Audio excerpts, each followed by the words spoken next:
आज Jayaprakash Narayan Sarvodaya Vidyalaya ATS Persia Mirzapur में हमें आजादी कब मिलेगी एक छोटा सा नाटक प्रस्तुत होने जा रहा है। राजा राम पतित पावन सीताराम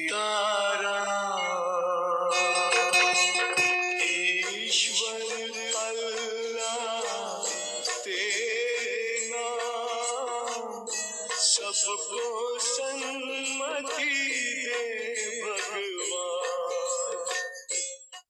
बेटा राम, राम, उठो राम।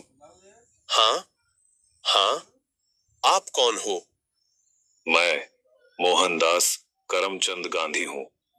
मोहनदास करमचंद गांधी अर्थात महात्मा गांधी?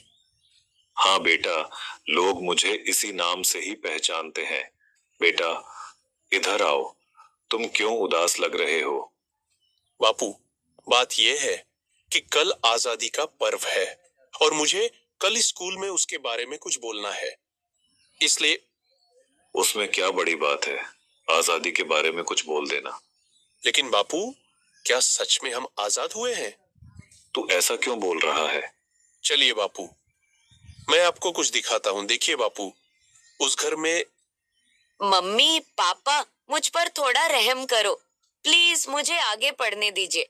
मैं आगे पढ़ना चाहती हूँ और डॉक्टर बनना चाहती हूँ। बस बेटा, आपने बहुत पढ़ लिया। हमारे समाज में लड़कियां इतना पढ़े यही बहुत बड़ी बात है। पढ़ना लिखना छोड़ो और अपनी शादी के बारे में सोचो। क्या मुझे पढ़ने लिखने की और मेरे सपने पूरे करने की भी आजादी नहीं मिलेगी? आइए बापू, उस घर में भी देखते हैं। मेहरबानी करके आप यह व्यसन छोड़ दो और घर में भी ध्यान दिया करो। अब हमारे घर में खाने के लिए अनाज का दाना भी नहीं है। वह सब कुछ मुझे नहीं पता, बस मुझे पैसे दो। मेरा शरीर कांप रहा है और दिमाग काम नहीं कर रहा है। अब जल्दी पैसे दो, मुझे देर हो रही है। नहीं, यह पैसे मैं नहीं दूंगी।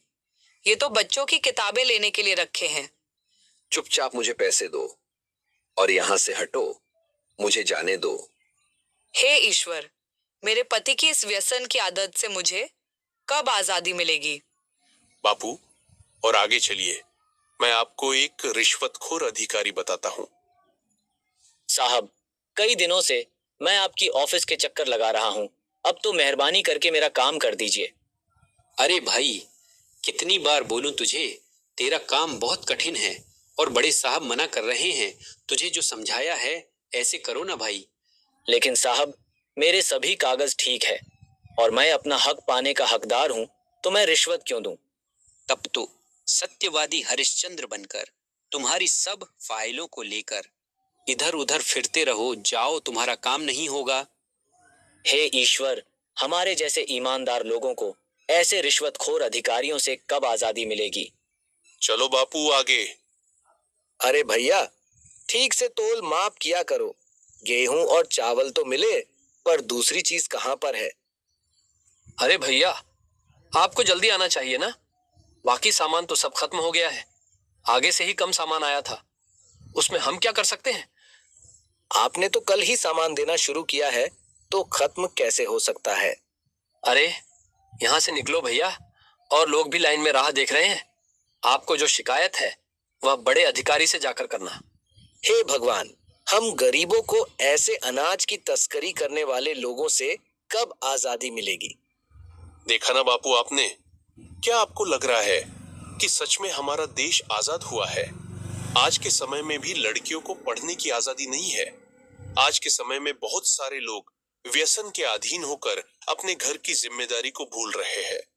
यहाँ पर सरकारी अधिकारी भी रिश्वत लेकर अपना काम करते हैं। अनाज बेचने वाला भी अनाज की तस्करी करके गरीबों का अधिकार छीन रहे हैं। क्या हम सच में आजाद हुए हैं? क्या हम सच में आजाद हुए हैं? क्या हम सच में आजाद हुए हैं?